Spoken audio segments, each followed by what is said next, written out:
అమ్మా మీరు మళ్ళీ ఒక మాట అందండి, ఓకే ఏమండి మీరు మీ పిల్లకి మాకు సంబంధం లేదని మీ ఇద్దరు బాండ్ పేపర్ మీద కాగితం రాసిస్తే 50 లక్షలు డబ్బులు ఎత్తాను అందండి. మీకా 50 లక్షలు వద్దు, నీ బాండ్ వద్దు, మాకు పిల్లలు మేమేమో నువ్వు ఇమ్మీడియట్గా వెళ్ళిపోవాలంటే చెక్ చింపేసిందండి. ₹1,00,00,000 చెక్ రాసిందండి. ₹1,00,00,000 ఇస్తానన్నా మీ వర్షిని ఇవ్వడం కోసం. అవునండి, అనే చెక్ కాడ రాసిద్దండి,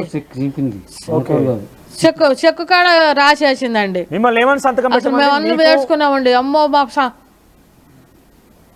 మాకు వర్షినికి సంబంధం లేదు, పూర్తిగా అమ్మ చేతిలో పెట్టేస్తున్నామని సంతకం పెట్టమందండి. ఎప్పుడు రెండోసారి వచ్చిన రోజు?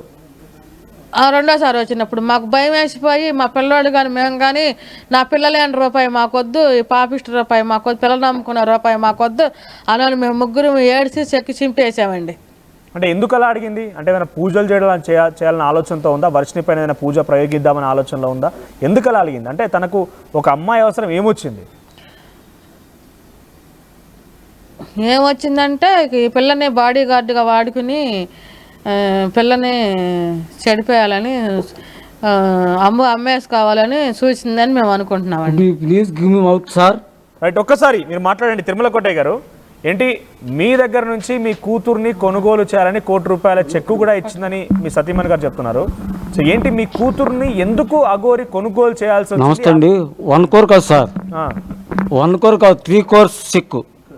3 crores check? 3 crores check, 1 crore కాదు, 3 crores చెక్ రాస్తే ఆ చెక్కు మాకు వద్దని చెప్పి నా కొడుకు నా కూతురు ఉద్దేశించేశారు.